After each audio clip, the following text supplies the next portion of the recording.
एक घटिया सा 2 कौड़ी का प्रोग्राम आता है बिग बॉस। उस प्रोग्राम के अंदर किसी एजेंडे के तहत ब्राह्मण लड़कियों को दिखाया गया है और कश्मीर के मुसलमान लड़कों को एक ऐसी अवस्था में दिखाया गया है जो सार्वजनिक तौर पे आप उस प्रोग्राम में देख सकते हैं, लेकिन मैं नहीं कह सकता। किसी एजेंडे के तहत जो काम बॉलीवुड ने शुरू किया था, जिस एजेंडे के तहत गुलशन कुमार की हत्या हुई थी,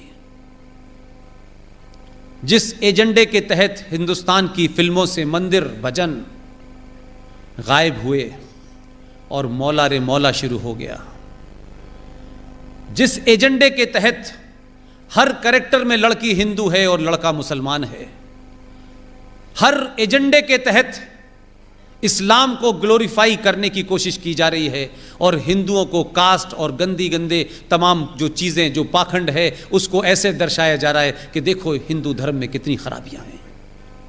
उसी एजेंडे के तहत देश जागृत हुआ है और लोगों ने कंप्लेन करना शुरू कर दी है।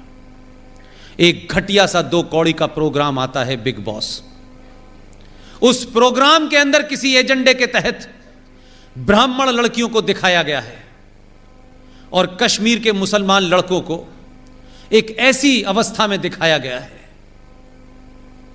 जो सार्वजनिक तौर पे आप उस प्रोग्राम में देख सकते हैं, लेकिन मैं नहीं कह सकता।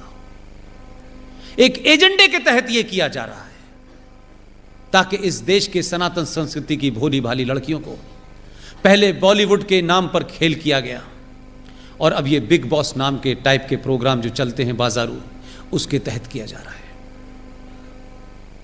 मैं ये नहीं कहता कि कोई प्रोग्राम आपकी संस्कृति को कमजोर कर देगा, लेकिन इस पे आपका रिएक्शन आना चाहिए, क्योंकि कुछ लोगों ने यह मान लिया है कि धीरे धीरे धीरे धीरे वो सब करो जिससे कुछ चीजें ग्लोरीफाइड लगें और उनको चलते रहना चाहिए। फिल्मों का एजेंडा मैंने खूब देखा है। एक साहब अथीस्ट हैं, कहते हैं मैं धर्म को नहीं मानता, लेकिन उन्होंने जितनी कहानियां लिखी हैं उस कहानियों का सबसे बड़ा कैरेक्टर है अमिताभ बच्चन। वो खुद अथीस्ट हैं, लेकिन उनकी कहानी में अमिताभ बच्चन मंदिर में जाके कहता है कि तुम खुश तो बहुत हुए होगे, आज तुम्हारी मैं देहरी पे माथा टेकने आया हूं। लेकिन वही अमिताभ बच्चन की हर स्टोरी में या तो वो 786 का बिल्ला होता है जिसे गोली लग के निकल जाती है। जितने भी कैरेक्टर हिंदुओं के नाम से हैं, उन कैरेक्टर में या तो वो हिंदू चोर दिखाया गया है, या दोगला दिखाया गया है, या वो मक्कार दिखाया गया है। और जितने भी नाम मुसलमान हैं, उन नामों के अंदर इतनी इज्जत और इतनी शालीनता दिखाई गई है कि उससे ज्यादा शालीनता कहीं मिलती नहीं है। हर कैरेक्टर के अंदर उसको एक ईमानदार मुसलमान दिखाया गया है। हर कैरेक्टर के अंदर एक खास सोच को बड़ा किया गया है। और मैं नहीं कह रहा, आप सब लोगों ने अमिताभ बच्चन की फिल्में देखी हैं। इस एजेंडे के तहत छोटी सी घटना है, संजय दत्त ने बायोपिक बनाई थी, आप सब ने देखी होगी। उसी बायोपिक के अंदर एक जुमला है जिसने सब कुछ ब्लैक एंड व्हाइट कर दिया, क्योंकि उसमें कुछ झूठ नहीं है। संजय दत्त के पिताजी सुनील दत्त ने जब नरगिस से शादी करने का प्रपोजल रखा, आप जानते हैं उस वक्त के मुंबई का माफिया डॉन हाजी मस्तान ने फोन किया सुनील दत्त को और कहा कि तुम्हें किसने कहा है कि नरगिस से शादी करो, और उसको अपने उस अड्डे पे बुलाया। ये सच्ची घटना है। और उसने कहा कि मैं नरगिस को खुश रखूंगा, आप यकीन मानिए। इस देश में स्थिति आपकी ये थी कि आप किससे शादी करें, उसके लिए उस मुसलमान अगर माफिया डॉन है तो उसकी भी इजाजत लेनी पड़ेगी, और ली।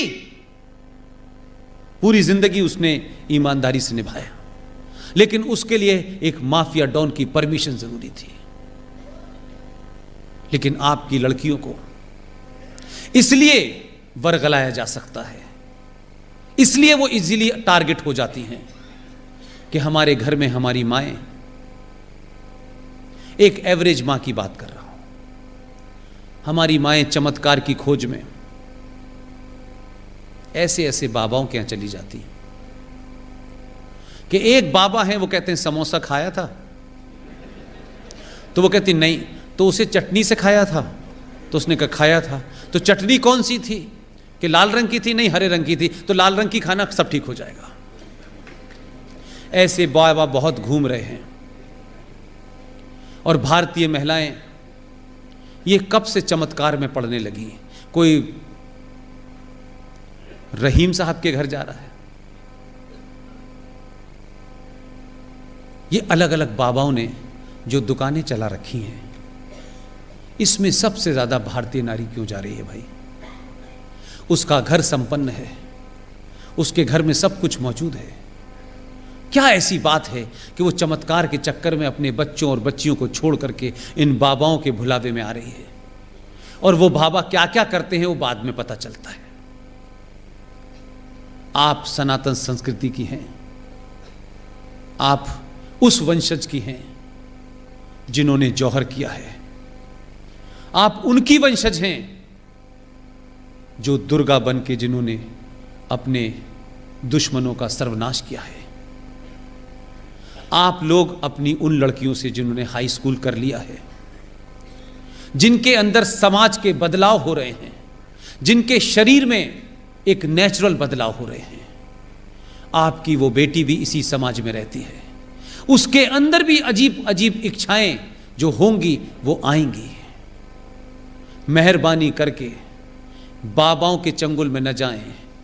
अपनी 10वीं क्लास की लड़की को अपना दोस्त समझ के उसके मन मस्तिष्क में होने वाले बहुत सारे कोतूहल को शांत करें, उसको बताएं। दोस्त बन के रहेंगी तो वो अपने मन की बहुत बातें आपसे करेगी। अगर आप सिर्फ मां बन के रहेंगी तो अपनी बात नहीं बताएगी। और इस शहर में बहुत सारे शिकारी घूम रहे हैं जो कलेवा पहन करके लड़कियों के स्कूल के बाहर घूमते हैं और उनको अपने चुंगल में फंसाते हैं।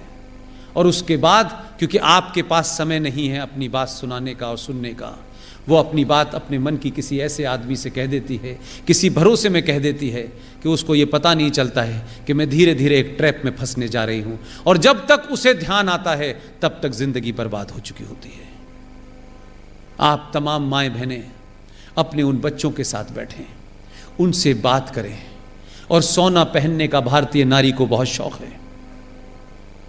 सोना पहन करके सड़क पे चलेंगी, हजारों लुटेरे भूखे नंगे घूम रहे हैं जो आपकी एक सोने की चैन छीनने के चक्कर में आपकी जान जा सकती है। सोना पहन के किसी को नहीं दिखाना है। सोना आपके घर के बुरे वक्त के लिए रखा हो, उसे बक्से में रख दीजिए। कुछ सालों के लिए सिर्फ लोहा पहनिए, समस्याएं सॉल्व हो जाएंगी। आप लोगों ने मुझे इतने धैर्य के साथ सुना, यह रिकॉर्ड है मेरे जीवन में। लेकिन यह रिकॉर्ड उनको मत बताइएगा, पता करा लेंगे कौन आया था भाई, तो थोड़ी तकलीफ हो सकती है मुझे। वो कह रहे थे मैं ही अकेला है, दूसरा पैदा कैसे हो गया है जो रात में भी जगा लेता है लोगों को। लिहाजा राजकोट के लोगों में आपका धन्यवाद करता हूं, दिल से धन्यवाद करता हूं। मुझे सिर्फ यह पता था कि आप राष्ट्रवादी हैं, लेकिन आप इतने बड़े राष्ट्रवादी होंगे ये मुझे नहीं पता था।